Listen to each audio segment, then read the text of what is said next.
പങ്കെടുക്കുന്നത്. ആദ്യം ശ്രീ CR നീലകണ്ഠൻ, വാളയാറിലെ പെൺകുട്ടികൾക്ക് നീതി തേടിയുള്ള പോരാട്ടത്തിന്റെ മുൻപന്തിയിൽ താങ്കൾ ഉണ്ടായിരുന്നു. ഇപ്പോൾ CBIയുടെ കുറ്റപത്രം വരുമ്പോൾ ആ അമ്മയെ മുൻനിർത്തി നടത്തിയ പ്രക്ഷോഭങ്ങൾ, പോരാട്ടങ്ങൾ, അതിൽ താങ്കൾക്ക് ലജ്ജയുണ്ടോ?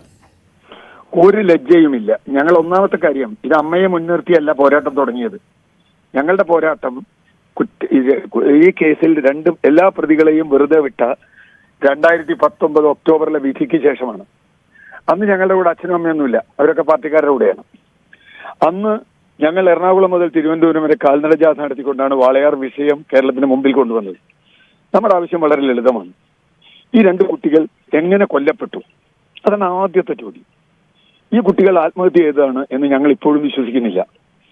അപ്പൊ കൊല്ലപ്പെട്ടെങ്കിൽ അതിന് കാരണം അച്ഛനും അമ്മയാണ്. അച്ഛനാണ് കൊന്നെങ്കിലും അമ്മയാണ് കൊന്നെങ്കിലും അവർ ശിക്ഷിക്കപ്പെടണം എന്നാണ് ഞങ്ങളുടെ ആദ്യം മുതലുള്ള നിലപാട്.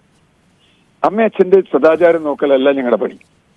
2 കുട്ടികൾ, ഇപ്പൊ അമ്മ വളരെ മോശപ്പെട്ട സ്വഭാവക്കാരിയാണെങ്കിൽ പോലും തന്റെ 2 കുട്ടികൾ കൊല്ലപ്പെട്ടാൽ അവർക്ക് ആ കുട്ടികളെ ആര് കൊന്നു എന്നറിയാനുള്ള അവകാശം, അവരെ ശിക്ഷിക്കപ്പെടാനുള്ള അവകാശം അവർക്കുണ്ട്. അമ്മയുടെ സദാചാരമല്ല ഇവിടെ വിഷയം. ഇനി പോക്സോ കേസിൽ അമ്മ പ്രതിയാണെങ്കിൽ അമ്മ ശിക്ഷിച്ചോട്ടെ, നമുക്കൊരു വിരോധമില്ല. പക്ഷെ പോക്സോ കേസ് അല്ലല്ലോ ഇവിടെ കേസ്. ഇവിടുത്തെ കേസ് എന്താ? കേസ് 2 കുട്ടികൾ കൊല്ലപ്പെടുന്നു. അപ്പോഴല്ലേ CBIക്ക് കേസ് വരുന്നു. പോലീസ് ഏറ്റെടുക്കുന്നു, പോലീസ് എല്ലാ പ്രതികളെയും വെറുതെ വിടുന്നു. പോലീസ് അന്നൊന്നും അമ്മയ്ക്കെതിരെ ഒരു കേസുമില്ല.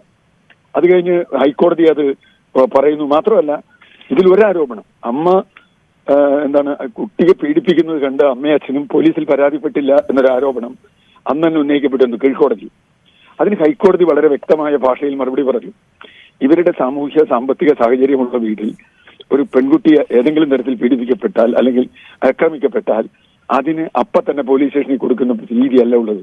പ്രത്യേകിച്ചും ബന്ധുക്കളായ ആളുകളാണ് ചെയ്യുന്നെങ്കിൽ ആയിക്കോട്ടെ, അതിന്റെ പേരിൽ അമ്മയ്ക്ക് അച്ഛനെതിരെ കേസെടുക്കാൻ പറ്റില്ല, അല്ലെങ്കിൽ അവർക്ക് അതിൽ കുറ്റം പറയാൻ പറ്റില്ല എന്ന് ഹൈക്കോടതിയുടെ വിധിയുണ്ട്. ഞാൻ അതവിടെ നിൽക്കട്ടെ. ഇനിയിപ്പോ CBIയുടെ കുറ്റപത്രം എങ്ങനെയാ വന്നതെന്ന് എനിക്കറിയില്ല.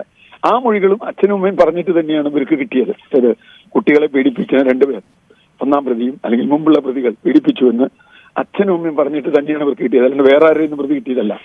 ഇനി ഇത് വേറെ ആരാണ് ഇപ്പൊ ഇവരോട് പറഞ്ഞത്? ഇവരോട് പറഞ്ഞത് ഇപ്പൊ പ്രതികൾ തന്നെയാണെങ്കിൽ അത് വേറെ വിഷയം. ഞാൻ അതിലേക്ക് പോകുന്നില്ല, എങ്ങനെ കിട്ടിയെന്നുള്ളത് CBI പറയട്ടെ. പക്ഷെ എന്റെ ചോദ്യം ഇതൊന്നുമല്ല. ഇവര് ഇനി അമ്മ മോശമാണോ? എന്തായാലും ഈ 2 കുട്ടികൾ ആത്മഹത്യ ചെയ്തതാണ് എന്ന് CBI കരുതുന്നുണ്ട്.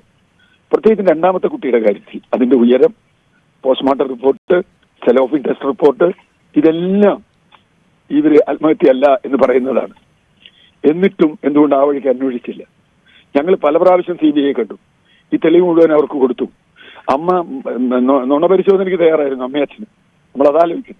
നുണപരിശോധനയ്ക്ക് തയ്യാറായ അമ്മയച്ഛനുമാണ്. അപ്പൊ തീർച്ചയായിട്ടും CBIക്ക് വേണമെങ്കിൽ അമ്മയച്ഛനും നുണപരിശോധന ചെയ്യായിരുന്നു. ഒരു വളണ്ടറി ആയിട്ട് ചെന്നാണ്. പക്ഷെ ചെയ്തില്ല.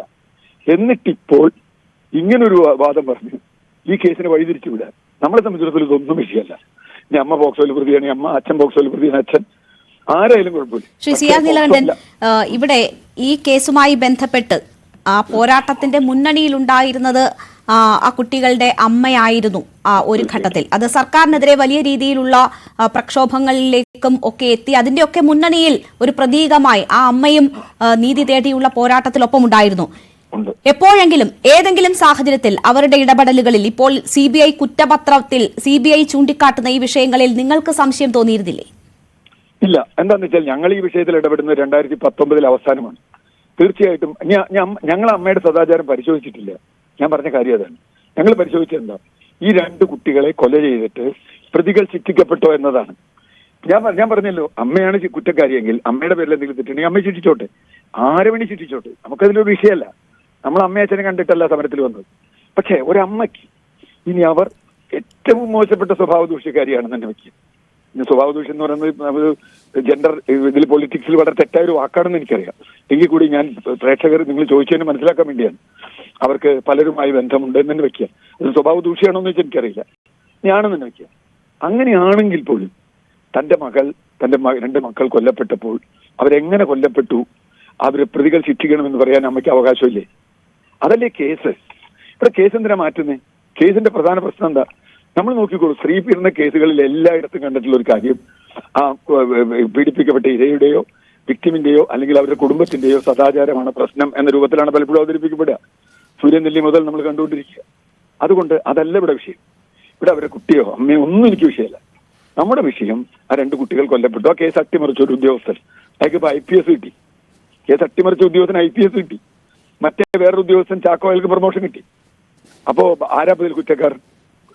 കൊന്നത് അമ്മയും അച്ഛനും അല്ല എന്നുള്ളത് എല്ലാവർക്കും അറിയാലോ. അത് വളരെ ക്ലിയർ ആണ്. മരിച്ചു കിടക്കുമ്പോൾ അവർ വളരെ ദൂരെയായി. എന്തായാലും കൊലപാതകം നടത്തിയതാണ്. ഇപ്പൊ അച്ഛനും അമ്മയും പറഞ്ഞിട്ടാണ് തന്നെ വെക്കുക വാദത്തിന് വേണ്ടി. അങ്ങനെയാണെങ്കിൽ അത് പറഞ്ഞോട്ടെ. അച്ഛനും അമ്മയും പറഞ്ഞു ഞങ്ങൾ കൊന്നു. അങ്ങനെയാണ് അച്ഛനും അമ്മയും പ്രേരണ കുറ്റത്തിൽ ശിക്ഷിക്കപ്പെട്ടോട്ടെ, അല്ലെങ്കിൽ കൊലപാതക കുറ്റത്തിന് ഗൂഢാലോചനയ്ക്ക് ശിക്ഷിക്കപ്പെട്ടോട്ടെ. നമ്മളെ സംബന്ധിച്ചിടത്തോളം നമുക്കിതിലൊരു വിഷയമല്ല.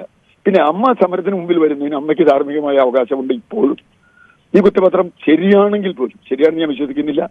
CBI ആദ്യം കൊടുത്ത കുറ്റപത്രം തള്ളിപ്പോയതാണ്. അപ്പൊ CBIക്ക് ഇപ്പോഴും ആത്മഹത്യയിൽ നിന്ന് തിരിഞ്ഞു കളിക്കാൻ വേണ്ടിയിട്ട് ഒരു കുറ്റപത്രത്തിൽ ചില മസാല ആഡ് ചെയ്ത് കൊടുത്തു എന്നാണ് ഞാൻ കണക്കാക്കുന്നത്. അതുകൊണ്ട് ഈ കുറ്റപത്രം ക്വാഷ് ചെയ്യാൻ വേണ്ടി സമരസമിതിയും അമ്മയും കോടതിയിൽ പോകും. ഈ കുറ്റപത്രം ക്വാഷ് ചെയ്യും. പക്ഷെ നമുക്ക് വേണ്ടത് CBI മരണം അന്വേഷിക്കുകയാണ്, കൊലപാതകം അന്വേഷിക്കുകയാണ്. ശ്രീ CR നീലകണ്ഠൻ, അപ്പോൾ അമ്മ ഇപ്പോൾ പറയുന്നത് പോലീസ് അന്വേഷണമായിരുന്നു ഭേദം എന്ന് തോന്നുന്നു എന്ന നിലയിലാണ്. താങ്കൾക്കും അതേ നിലപാടാണോ ഉള്ളത്? അല്ല, അങ്ങനെ ഞാൻ പറയാൻ പറ്റില്ല. പോലീസ് അന്വേഷിച്ച് എല്ലാം കുളമാക്കിയിട്ടാണല്ലോ. എല്ലാ തെളിവും നശിപ്പിച്ചത് പോലീസല്ലേ ആദ്യഘട്ടത്തിൽ? ഈ കേസിലെ മുഴുവൻ തെളിവുകളും നശിപ്പിച്ച പോലീസല്ലേ? ആ പോലീസ് വീണ്ടും അന്വേഷിക്കണം എന്ന് പറയുന്ന അർത്ഥം. പക്ഷേ അല്ല, ഈ കുറ്റപത്രത്തിൽ പറയുന്നത് വെച്ചിട്ടാണെങ്കിൽ, അല്ലെങ്കിൽ ഈ അമ്മയ്ക്കെതിരെ ആരോപിക്കപ്പെടുന്നത് വെച്ചിട്ടാണെങ്കിൽ ഈ തെളിവുകൾ നശിപ്പിക്കാനുള്ള ശ്രമം അവരുടെ ഭാഗത്തു നിന്നും ഉണ്ടായി എന്ന് പോലും ആരോപണം നേരിടുന്നുണ്ട്. ആയിക്കോട്ടെ, അവരുടെ ഭാഗത്തുനിന്ന് തെളിവ് നശിപ്പിച്ചിട്ടുണ്ടെങ്കിൽ അവരെ അതിന് ശിക്ഷിക്കപ്പെട്ടോട്ടെ. ഞാൻ പറയുന്നത് തെളിവ് നശിപ്പിച്ചതല്ലല്ലോ. തെളിവ് നശിപ്പിച്ച രണ്ടാമത്തെ കുറ്റമല്ലേ? ആദ്യത്തെ കുറ്റം എവിടെ? CBIക്കും പോലീസിനും ഈ കേസ് ചെല്ലുന്നത് എന്തുകൊണ്ടാണ്? പോക്സോ കേസല്ലല്ലോ. കുട്ടികൾ, 2 കുട്ടികൾ മരിച്ച കേസാണ്. ആ മരിച്ച കേസിൽ ഏതെങ്കിലും വിധത്തിൽ ആരെങ്കിലും കൊലപാതകത്തിന് കാരണമായിട്ടുണ്ടോ എന്നതാണ് എന്റെ ചോദ്യം. അത് CBI കണ്ടെത്തിയോ? ഞങ്ങൾ CBI ചോദിച്ചപ്പോൾ ഞങ്ങളോട് ചോദിച്ച ചോദ്യം എന്താണെന്നറിയോ? കൊലപാതകം ഞങ്ങൾ അന്വേഷിക്കാം, പക്ഷെ പ്രത്യേകം നിങ്ങൾ കാണിച്ചു തരണമെന്ന്. ഏതെങ്കിലും CBI ഇങ്ങനെ പറയും? ഞങ്ങൾ ഈ വിഷയങ്ങൾ മുഴുവൻ CBIയുടെ മുമ്പിൽ പല പ്രാവശ്യം കൊണ്ടുവന്നതാണ്. അത് കഴിഞ്ഞ് ഞങ്ങൾ കോടതിയെ സമീപിച്ചു, ഹൈക്കോടതിയെ സമീപിച്ചു. എത്ര കേസിന് വേണ്ടി പോയി? ഹൈക്കോടതിയെ സമീപിച്ചു. ഹൈക്കോടതി സമീപിച്ച് CBI തന്നെ അന്വേഷിക്കുമ്പോൾ കോടതിയുടെ മേൽനോട്ടം വേണമെന്ന് പറഞ്ഞു. അപ്പൊ കോടതി പറഞ്ഞു നിങ്ങൾക്ക് അന്വേഷണത്തിൽ പരാതി ഉണ്ടെങ്കിൽ എപ്പോൾ വേണമെങ്കിൽ വരാം. നമ്മൾ പോയി, അന്വേഷണത്തിൽ പരാതിയുണ്ട്. അപ്പോൾ അവസാനം ഇത് സീൽ വെച്ച കവറിൽ അന്വേഷണ റിപ്പോർട്ട് സമർപ്പിക്കണമെന്ന് ഹൈക്കോടതി പറഞ്ഞ കേസായത്. ഇത് വെറുതെ പോയതല്ല. ഞാൻ പറഞ്ഞില്ല അമ്മയച്ഛനും നുണപരിശോധന നടത്തിക്കൊള്ളാൻ പറഞ്ഞു. അമ്മയച്ഛനും അല്ലേ? പിന്നെന്തിനാ ഇങ്ങനെ ആലോചിക്കണേ? ഇവർക്ക് വേണി അത് തന്നെ കിട്ടുമായിരുന്നല്ലോ. സുഖമായി അച്ഛനും അമ്മയെ കൊണ്ട് പറയിപ്പിക്കാതിരുന്നല്ലോ. അതൊന്നും ചെയ്യാതെ ആരുടെ തെളിവ് വെച്ച് തന്നെ ഞാൻ കുറ്റപത്രം കണ്ടിട്ടില്ല ഇതുവരെ.